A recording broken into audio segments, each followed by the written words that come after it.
Hello, it's Judith here. I've just finished with a client and we were talking about negative self-talk. And it's something we all do at some time. And some of us make a real art out of it. And I certainly was one of those. I was very, very good at criticising myself if I hadn't done something on time or made a mistake or not done it to the level of quality that I thought it should be done to, or somebody else thought it should be done to.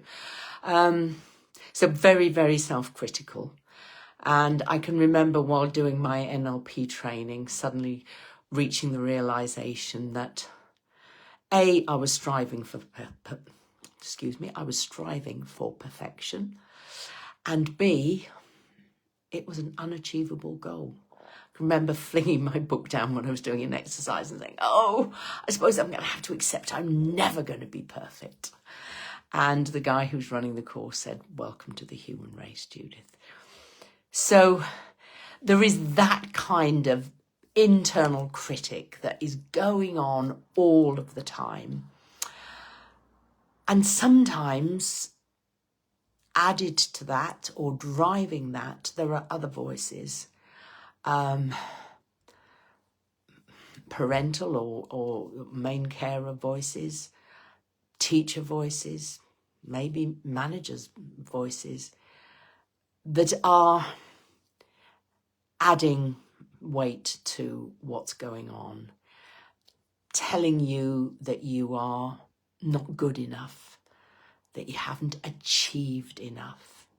And generally that achievement is in terms of materialistic, how much you earn, what your house is like, what your car is like, whatever. And generally not having met expectations, either yours, other people's, or a combination of both. And the way we talk to ourselves in our own heads is appalling. We would not talk to another human being the way we talk to ourselves in our head. And I often say to people who are parents, would you say these things to your child?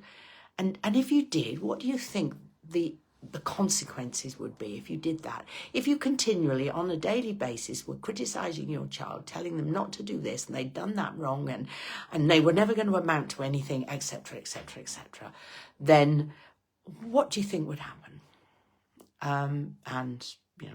They generally come to the same answer, not necessarily in the same words, but that poor child is going to grow up thinking they are absolutely useless and worthless. And I do see clients where that effectively has been their childhood. It can just be neglect, so nobody's ever really told them, never been proud of them, never congratulated them. Or it can be downright, you are useless, literally those words coming out of a parent's mouth. I can remember working with a guy, I've worked with a number of men who are still trying to please their fathers, who thought they weren't good enough. And in most cases, the father's no longer with us, but they're still trying to please them. And it's an impossible job because their expectations are obviously beyond the bounds of possibility. So what does that do to us? Why is it, you can probably draw your own conclusions, but what it does to us is permeate our lives, make us feel worthless, useless, and that affects our behaviour. We behave as if we were a failure, and that reinforces the messages going on in our heads that we're no good. So it becomes one of those vicious circles I've talked about before. We're just not good enough. And look at it. We're proving it every day. Every day we're doing something stupid. One of the other things in my NLP training that I struggled with was there's no such thing as failure, only feedback. And it took me a while to take that on board. It's back to the perfection thing, isn't it? And needing to always get things right. But what that's saying is, you know, the only way we learn is by making mistakes. We don't learn from getting things right, because we've obviously learned that. We learn from making mistakes. So it is literally feedback. Okay, now I wasn't very happy with how that went. How would I do it differently next time? The classic sort of trainer's question, really.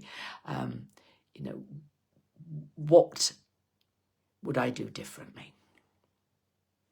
And that's the way we learn, and that's the way we get better. So it is positive, not negative. It's saying, okay, need to accept that, wasn't good. What can I learn from it? And by learning something from it, then I am growing and developing and getting better in whatever way is relevant to what's going on in our lives. So, it's just a constant background chatter of negativity is going to just get worse and worse. You're going to have this vicious circle going on. And B, how are you ever going to achieve anything if you think you aren't achieving anything and you're not capable of achieving anything?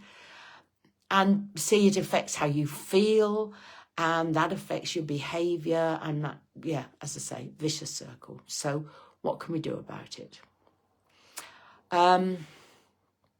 If it is from somewhere historic, and it isn't always childhood, often is, but it isn't always, it can be, and it isn't always parents or carers, it can be, as I say, teachers. You just need one particularly vicious teacher, and you know, you get fed that sort of attitude for a long time.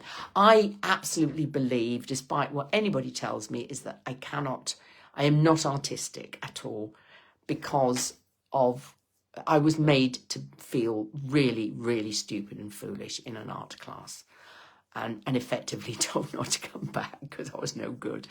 I mean, I was humiliated because I couldn't draw a vase of flowers. And that spread, you know, it wasn't just that I can't draw, and I'm not particularly good at drawing, you know, and I can survive without that. But it spread to all artistic endeavours. And I was an adult before I remembered that I was verbally creative. You know, I used to enjoy writing stories and things like that. And I was creative in other ways. I just couldn't draw. And that was not the end of the world. But, you know, so as I say, these things do spread. So as I say, we can go back and sort out the past very easily and comfortably. It doesn't have to be a harrowing experience. Or we can just get rid of them now, either in a cognitive behavioural way, by actively changing those negative thoughts to more positive thoughts on a regular basis, or we can do work in hypnosis to get rid of them.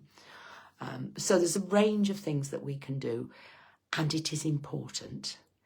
You may not think that you're suffering from any kind of mental illness. You may not see it as anxiety. You may see it as stress.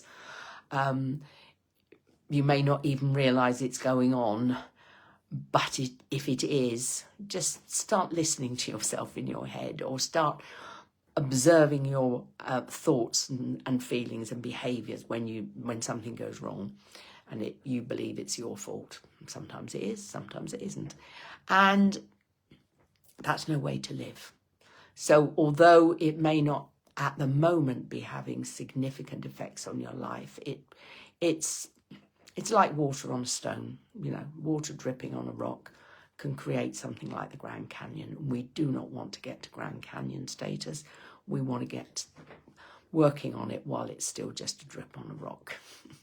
So if this is you and you didn't realise it mattered or that it was important, as I didn't before I did any training, then get in touch and we can sort it out. And we're not criticising people from the past. Well, we might have a little moan, but we're not criticising. We're certainly not criticising parents. Sometimes they were behaving abysmally in some cases, but sometimes they were just doing their very best and got it wrong, but with the best of intentions. So it's not that I'm wanting you to dismiss your parents and criticise them and think they were awful. It's just you do not need them in your heads anymore telling you that you're not good enough.